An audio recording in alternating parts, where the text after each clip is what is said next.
Vous êtes connecté sur monclasseurdemaths.fr et dans cette vidéo, nous allons expliquer quelques propriétés de l'addition vectorielle, c'est-à-dire l'addition de vecteurs. Alors j'ai expliqué dans une autre vidéo que effectuer successivement les translations de vecteur U et de vecteur V revient à effectuer la translation de vecteur W qui est égale à la somme des vecteurs U plus V et nous avions défini ainsi la somme vectorielle.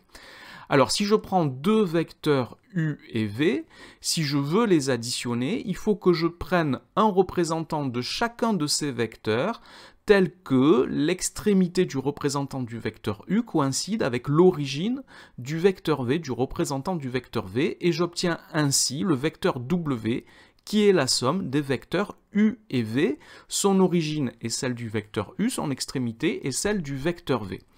Mais les vecteurs, je peux les représenter où je le souhaite, et par exemple, je peux représenter les deux vecteurs U et V de façon à ce qu'ils aient la même origine.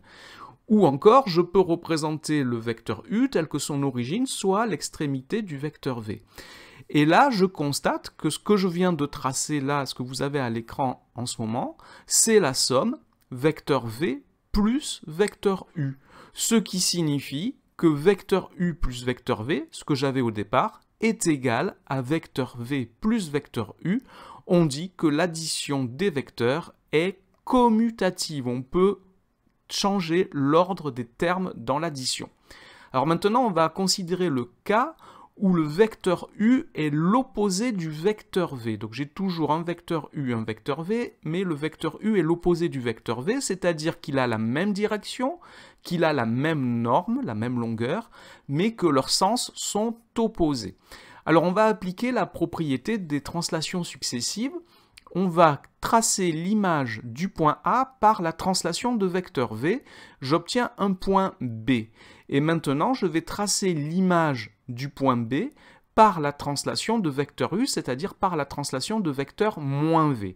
Et je constate que je reviens au point A, c'est-à-dire que j'ai effectué une translation de vecteur nul, ce qui signifie que vecteur V plus son opposé est égal au vecteur nul. Lorsque l'on ajoute un vecteur et son opposé, on obtient le vecteur nul. Alors ça, la relation de Schall aurait pu nous le donner. Donc si vous vous rappelez la relation de Schall, elle nous dit que vecteur AB, c'était le vecteur de la première translation, plus vecteur BA, c'est le vecteur de la deuxième translation, la translation qui transforme le point B en A, est égal au vecteur AA, ça c'est la relation de Schall, et le vecteur AA c'est le vecteur nul. Et je vous rappelle que les vecteurs BA et AB sont deux vecteurs opposés, ce qui confirme bien la propriété que nous venons d'énoncer. Alors la troisième propriété, je ne vais pas l'illustrer. La troisième propriété nous dit que lorsque l'on ajoute à un vecteur le vecteur nul, eh bien on obtient le vecteur d'origine. On dit que le vecteur nul est l'élément neutre de l'addition de vecteurs, c'est-à-dire quand on additionne le vecteur nul à un autre vecteur, on ne change rien. Et c'est quelque chose qui sera très important pour simplifier des relations vectorielles. Alors, dernière propriété, nous allons maintenant additionner trois vecteurs, les vecteurs U, V et W. Et pour cela, il faut que je choisisse un ordre, parce que nous, ce qu'on a vu, c'est comment additionner deux vecteurs. Donc, je peux commencer par tracer la somme U plus V.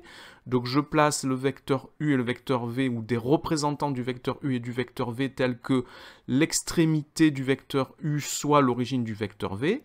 Et je peux construire ainsi le vecteur U plus V, vecteur U plus vecteur V. Et maintenant, je peux tracer la somme de ce vecteur U plus V que je viens d'obtenir avec le vecteur W, et j'obtiens donc ici somme du vecteur U et du vecteur V, que je mets entre parenthèses pour montrer qu'il y a une priorité, c'est ce que j'ai effectué en premier, plus le vecteur W. Je vais mettre de côté ce vecteur que j'ai obtenu, et je vais construire la même somme d'une autre façon. Je vais commencer par additionner les vecteurs V et W, et j'obtiens ainsi vecteur V plus vecteur W. Et je vais additionner le vecteur U de façon à obtenir vecteur U plus, entre parenthèses, vecteur V plus vecteur W, entre parenthèses pour montrer l'ordre dans lequel j'ai réalisé l'opération. Ça montre la priorité. J'ai commencé par l'addition de ces deux vecteurs. Et maintenant, si je compare les deux vecteurs que j'ai obtenus, je constate qu'ils sont égaux, ils ont même direction, même sens et même norme.